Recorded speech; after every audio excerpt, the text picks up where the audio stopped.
Software ఎగుమతుల్లో top 3లో నిలిచింది Telangana state.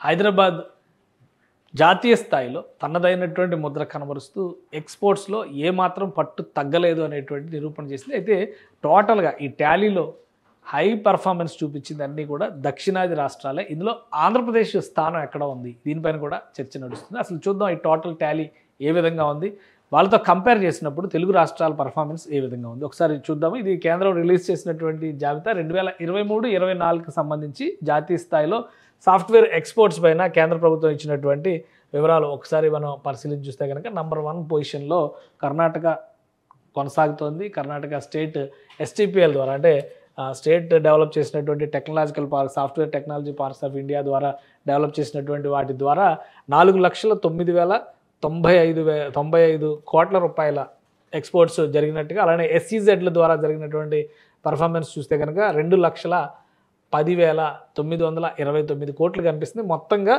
6,20,024 కోట్లతో 35.47% జాతీయ స్థాయి సాఫ్ట్వేర్ ఎగుమతుల్లో కర్ణాటక స్టేట్ ఒక్కటే 35% కంట్రిబ్యూట్ చేస్తుంది. నంబర్ 1 పొజిషన్లో కర్ణాటక నిలబడింది. సో రెండో స్థానంలో ఉన్నటువంటి మహారాష్ట్రతో పోల్చి చూసినప్పుడు కూడా డబుల్ పర్ఫార్మెన్స్ కర్ణాటకకే ఉంది. సో అంత ఈజీ కాదు కర్ణాటకని ఐటీలో కొట్టడం అనేది, అంత ఆషామాషి వ్యవహారం కాదని చెప్పని మరోసారి ప్రూవ్ అయినట్టుగానే మనం చూడాలి. ఇక మహారాష్ట్ర ఈ విషయంలో చూస్తే కనుక 3,45,521 కోట్లతో 19.77% ఎక్స్పోర్ట్స్ని దేశాన్ని నుంచి చేస్తుంది. సెకండ్ పొజిషన్లో నిలబడింది. ఆ తర్వాత స్థానాన్ని తెలంగాణ రాష్ట్రం దక్కించుకుంది.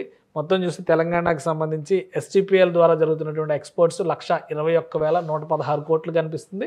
ఇక SEZల ద్వారా జరుగుతుంది ఎక్కువ కనిపిస్తుంది.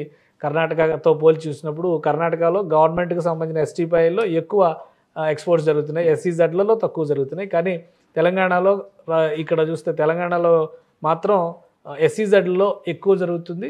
మహారాష్ట్రలో కూడా SEZలో తక్కువే జరుగుతుంది గవర్నమెంట్ STPLతో పోల్చి చూసినప్పుడు. కానీ తెలంగాణలో మాత్రం SEZల ద్వారా 1,50,959 కోట్లు, అంటే టోటల్ పర్ఫార్మెన్స్ చూస్తే 2,72,075 కోట్ల రూపాయలు ఎక్స్పోర్ట్స్ జరుగుతున్నాయి. 15.56%తో టాప్ 3లో తెలంగాణ నిలబడింది. సో తర్వాత స్థాయి చూస్తే కనుక తమిళనాడు 12.94%తో తమిళనాడు 4వ స్థానంలో నిలబడింది. ఐదో స్థానంలో హర్యానా రాష్ట్రం, అంటే ఉత్తరాదిలో మహారాష్ట్రాన్ని కూడా ఉత్తరాదిలో కలపడానికి వీల్లేదు, పశ్చిమ భారతంలో చూస్తాం కాబట్టి ఉత్తరాదిలో మొదటి రాష్ట్రంగా మనం చూడాల్సి ఉంటుంది. హర్యానా ఢిల్లీని ఆనుకుని ఉన్నటువంటి ప్రాంతాల్లో ఇక్కడ ఉన్నటువంటి సాఫ్ట్వేర్ కంపెనీల ఎక్స్పోర్ట్స్ చూస్తే కనుక 5.12%తో 5వ స్థానంలో నిలబడింది హర్యానా. 6వ స్థానంలో ఉత్తరప్రదేశ్, 7వ స్థానంలో పశ్చిమ బెంగాల్, 8వ స్థానంలో కేరళ, 9వ స్థానంలో గుజరాత్, 10వ స్థానంలో ఒడిశా కూడా సాఫ్ట్వేర్ ఎక్స్పోర్ట్స్లో మంచి పర్ఫార్మెన్స్ చూపిస్తున్నట్టే లెక్క. 0.74%, 12,000 కోట్లకి వెళ్ళింది. 11వ స్థానంలో ఢిల్లీ ఉంది, 12వ స్థానంలో రాజస్థాన్ వచ్చింది, ఆంధ్రప్రదేశ్ 13వ స్థానంలోకి వచ్చింది. అది కూడా కేవలం STPL ద్వారా జరుగుతున్నటువంటి డెవలప్మెంట్ 2,850 కోట్ల రూపాయలు. అటు విజయవాడలో ఉన్నాయి కానీ వైజాగ్లో ఉన్నాయి కానీ SEZలకు సంబంధించి ఏపీలో SEZలు సాఫ్ట్వేర్ రిలేటెడ్ SEZలు అయితే లేవు, అది నాట్ అప్లికబుల్ అని ఇచ్చారు కాబట్టి 0.16%తో ఆంధ్రప్రదేశ్ IT ఎక్స్పోర్ట్స్లో సాఫ్ట్వేర్ ఎక్స్పోర్ట్స్లో 13వ స్థానంలో ఉంది.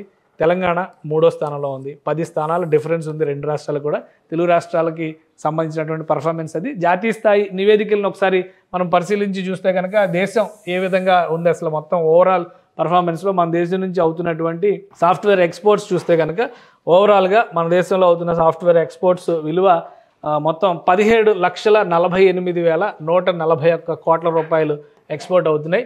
సో ఇంకా భారతదేశానికి సాఫ్ట్వేర్ రంగంలో తనదైన ముద్ర వేసి విస్తరించడానికి అవకాశం ఉందని చెప్పని కేంద్ర ప్రభుత్వం భావిస్తుంది. దీనికి తగ్గట్టుగా కొత్త టెక్నాలజీలు, కొత్త పరిశ్రమలు, కొత్త విభాగాలు కనుక విస్తరించగలిగితే జాతీయ స్థాయిలో IT రంగం మరింత పుంజుకునేటువంటి ఛాన్సెస్ ఉంటుంది. సో రాబోయే రోజుల్లో దీన్ని అడ్వాంటేజ్గా మలుచుకుంటే కనుక ఆయా రాష్ట్రాల్లో ఈ పర్ఫార్మెన్స్ విషయంలో పోటీ పడడానికి అవకాశం ఉంటుంది. ఇప్పటికీ కూడా ఐటీలో తిరుగులేని రారాజంటే కర్ణాటక స్టేట్ అని ఒప్పుకోక తప్పని పరిస్థితి. ఈ డేటా చూస్తే కనుక రాబోయే రోజుల్లో ఏం అద్భుతాలు జరుగుతాయో వేచి చూడాలి.